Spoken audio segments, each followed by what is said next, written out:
Well, I think everyone would go Thierry Henry because, you know. Okay, you want David Bentley's opinion. Don't Darren Bent's opinion. No, Dennis Bergkamp for me was mine. What a player. Just somebody that could do something out of the ordinary. Just the way he sort of moved around the pitch. He had a bit of spike about him as well. He'd leave a bit on you in training. Well, he's on you? Not on me. He loved me, didn't he? But he was a lovely geezer as well. I got his 100th goal because I made my debut against Oxford, FA Cup. And he scored his 100th goal in that game. Give me his shirt. Because I was pestering him. Come on, Dennis, give you a shirt. Okay. You know, like chirpy. Like. Yeah, little chirpy. I was even worse. But Dennis, come on, son, give us your shirt. And he's like, you know, like, well, yeah. And I'm thinking, I ain't getting it. I went to the shower, got washed, come back, and his shirt was on my... Where's that shirt now? In my house, yeah. Is it? Did he sign it? He signed it. He signed it? Yeah. Is it in a frame? It's not in the frame, no. Where is it? I moved about a bit, so I've taken it. I'm sure I you should have it all. Yeah? I'm sure you have. But well, don't say it's in the back of a black bin line or something. I know. I should have it up. I'm going to ask that question again. Where is it? It's framed above the fireplace. No, it's not. I know. I should have said that, shouldn't I? But I can't. I told you. I'll tell you no lies. You don't know, do you? Hey? You know where it is, It's in a bag. No, it's in one of them ones, but you put the Hoover in. Have you seen it? They're unbelievable. They are unbelievable. They are beautiful things. You put the Hoover in. You know when the Hoover, you know what it does? It takes off writing. It's going to take off the signature. Does it? No, it can't. Look at you, panic. I've had a full panic up there. I did. No, it doesn't take off. No, it doesn't. But bless him, that's a lovely thing. That's the sort of man he is. Yeah. But what a player. Chipping the keeper. He scored all types of goals. Did you realise at the time, again, I'm asking, so how old were you when that 100th goal went in for Bergkamp? 17, 18. See, that's insane. You didn't know at the time, did you? You just like take it in your stride. It's like, Yeah. You think, I'll be here in 10 years, so will you. I was going, Dennis, you've only got a couple of years left. I'm taking your shirt anyway. Yeah, you might as well give me now. That's funny. That's funny. But he was just unbelievable. And obviously Thierry. But then you got Robert Perez. Then you got Vieira. Unbelievable. Those guys, right? The ones, the household names, right? And they are all household names because of what they've done. Legends. Who was the one that you got on with best?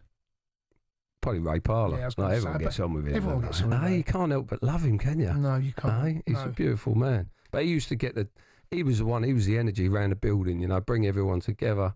You know, there was nobody, he was bringing people together. No, he wouldn't leave anyone alone. He's switched on all day, and he's just, he's brilliant. And what a player he was as well. Oh, no, biggest engine ever. Underrated. Yeah, scored crucial goals. He'd run all day. I don't know. He was just an animal, and I loved him because of his personality. And I've got I kind of knew Ray back then, but I've got obviously working at talkSPORT. But he's one of those. He will sit and chat. I don't want to do him to say, but he'll sit and chat to anyone. But he will. Yeah, he will. Right? Yeah. He will. But I can only imagine the dressing room. He'll be getting the French lads together. Bergkamp will be getting in, and he'll be like a bit of a hub. That's right. That was the biggest asset that Wenger had. He was a big piece of the puzzle, Razor, and he don't get the credit he deserves because behind the scenes he was bringing everyone together. There was never people left out, and he just wouldn't do it. And then he just, you know, the laughs would come and everyone's sort of getting on, and you sort of learn a lot from him on that front. So Razor deserves a lot of credit within that team. He does. But like you said, they're all household names, legends, and you realise now what they did.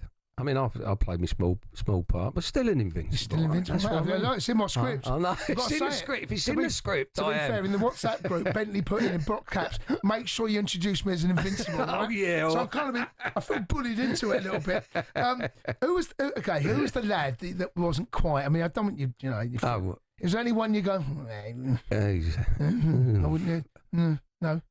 No, I don't think you can. No, I'll put you under the gun. Put it in the WhatsApp under the bus. Yeah, I'll put it in the group. Yeah, okay, this is Arsene Wenger, right? He was obviously the maestro of everything. Yeah. He was the one that orchestrated everything. Tell us about him. Unbelievable manager. But you look at that team as well, because he gets. I know what happened after, but he had to do it with all the kids and that, and didn't go on. But he loved that character. He had a bit about him, Wenger. Like he weren't like training was naughty. 7-a-side games were Well, did he encourage it? Yeah. He encouraged it? Yeah, he didn't say no to it. Yeah. He didn't, right? So he quite like those tackles. Bet Keoghan was in his element, wasn't he? Keoghan, he ripped my shirt off my back once because I nipped in front of him. Well, it wasn't Bergkamp shirt he wearing, was it? Don't touch that one. So I nipped in front of Martin, and I think I ran past. I went, "Hey, getting on a bit, like that. Yeah, give him a bit. What are you doing? Giving him a bit. Next time it comes in, he's grabbed me, ripped my shirt. Yeah, and I loved it. I love all that. But then he's thrown me down with a ripped shirt. And Wenger loves it. Yeah, get up. There was black eyes, fights. Yeah. But it was proper men. You know what I mean? It was good, hardcore. Right? And Wenger loved it. And he brought that team together. And he's Mr. Arsenal. I love it. Look, Gaffer, isn't it? Go on, Wenger. Yeah.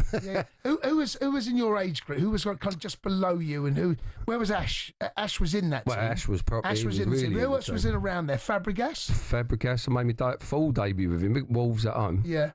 Ivory. He was 15. Controlled the game. Scored. I've never seen anything like it. What game was this? Wolves Carling Cup. Right, Carling Cup. 4-1 we won. Yeah. What was the game in Europe that he came? Was it Juventus? Yeah. Got Juventus. Yeah. It might have been. It was like an Italian Arsenal fan. He just come on and dominated. Like the kid just had. What was he got? He just scanning all the time. Just knows what's in and around him. He was just. It's unbelievable to go into that environment and do what he did. So he was younger than you. He was younger than me. Yeah, They brought him in, and I'm making my debut as a full debut. As a 17, 18-year-old, and he's coming in at 15. You're looking at him going, "Oh, what was it?" So it was just unbelievable. You know what it's like when someone comes into a club, right? Mm-hmm. And they're younger than you. Yeah, you're not quite sure you take them that seriously, right? No, you're looking at it. You're thinking you've got a couple, but you do. Within like how long did you go? Oh, this kid is 10 minutes. Is that really? Yeah, was it that long? Just yeah, just naturally. Somebody's just got it. No, you see, you mean your mole. 16, 17, doing what he's doing. It's just a different level, where they're just naturally gifted with the ball. They're just seeing things, and to get out on the pitch, you're in that environment. When you're out there under the lights as well. Yeah. And you go, he's 15. Doesn't care. He's 15, and you're trying your nuts off, think to try and have a good game, and he's just strolling around like that. And he went on to everything, didn't he? Fabregas. Pennant was in and around Jammer it was then. There, yeah. We just left Jammer. Jammer was on the show before. Yeah, great lad. Yeah, good to see him. But you had Arsenal at the time. The youth teams were unbelievable. They used to go and recruit the best players from all around the world. Mm-hmm. I think they've sort of stopped doing that for rules or regulations at the minute. But they had the best player from Italy, best player from Germany, Brazil, and they recruited them. So our youth teams were battering people, and then first team were not losing any games, Invincibles, you know what I mean? And the environment at the time to grow up in that. You do look back, and after leaving that, you don't realise when you leave what you're leaving, and you only reflect on it and you go, "Cool, blimey." Why would you at that age? Yeah, you don't. Yeah, you take things for granted. Yeah, you do. Yeah, you don't. Yeah. I want to talk about. You mentioned there about bringing the young lads in from different shores. But in Thierry and Lewis-Skelly for me. Yeah. This kid is remarkable because he's one of those that a year ago no one knew he was. Right? Arsenal fans, some would have done, the ones that follow but what he has done when he steps into that Arsenal first team, and now for me, if he stays fit, he could have 100 caps at left back all day long, right? And I just think that and Thierry as well, who's come in, he's a player. If he stays fit, he's going to get multiple caps and appearances. So the only problem he's got Saka in front of him at the minute, but that's up for Arteta, whoever's going to manage him to navigate the way through that. I want to talk about Lewis-Skelly for a second.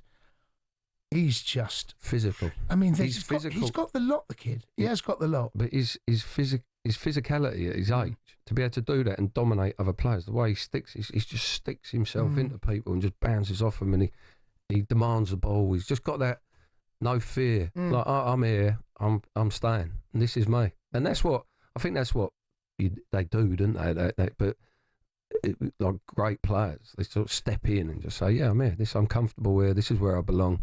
And he certainly does that, because the way he's gone into that team, he's an unbelievable player. But you could even make an argument that he could go in the middle.